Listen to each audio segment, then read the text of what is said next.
Mercredi 10 mars 2021, première destination, le pays de la Teranga, avec l'Observateur. Le journal s'intéresse à l'affaire Sonko-Adji Sarr. Le barreau Astérix et péril. Comme pour faire un jeu de mots, et l'affaire Sonko qui revient s'installer également en manchette de Vox Populi. Malgré 2 procédures sur la tête du président de PASTEF, pourquoi Sonko ne sera pas inquiété de si tôt? Écrit le journal. Pression de la rue, médiation et logique de détente lui aère la vie. Et de 3 avec le quotidien affaire Sonko, la vie après les morts. Au moins 10 morts et près de 600 blessés, 4 femmes violées à Cœur Moussa et le ministre Malik Sall mal compris. Walf Quotidien se projette sur la marche de samedi pour la libération des otages politiques. L'opposition maintient la pression, dit le journal. Apaisement de la tension sociale avec l'évidence, Abdou Karim Sall magnifie la posture de Macky Sall. Et pendant ce temps, l'exclusif, lui, se focalise sur les émeutes du Corona ou l'effet pangolin au Sénégal. L'alerte mal contenue du Quai d'Orsay. Une annonce en manchette de l'enquête, celle de l'arrestation probable du capitaine Touré, considéré comme absent depuis 4 jours. Au Bénin, la nation évoque l'encadrement du sous-secteur de la publicité, l'avant-projet du code amendé.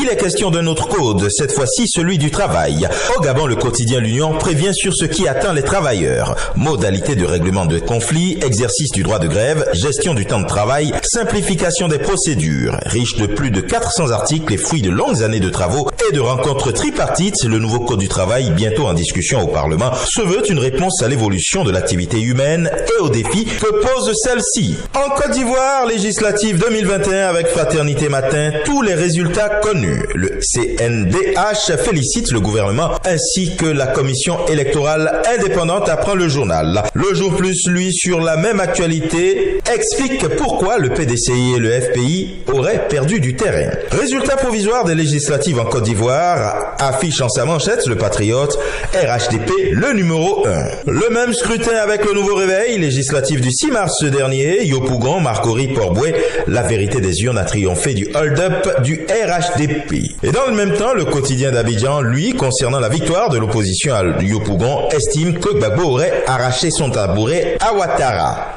Cap sur le Burkina Faso avec le quotidien L'Information pour tous. Normalisation du stade du 4 août, nous allons nous donner les moyens, de manière à répondre aux exigences de la CAF et de la FIFA, lit-on en manchette du journal. Alors que du côté du Togo avec Togo Matin, on lit réussir la transition au Mali. Un impératif pour le président togolais Faure Singbe. Pour mutation, il est question de l'affaire Sano. Paysage après la tempête.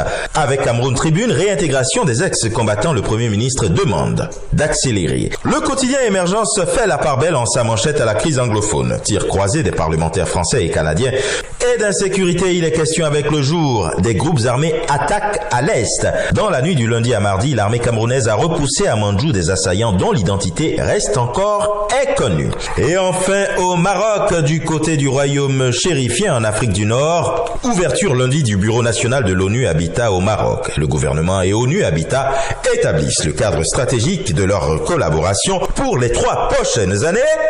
Et ce sera tout pour aujourd'hui. Mais encore, prudence, vigilance et surtout, n'oubliez pas les gestes barrières. À demain.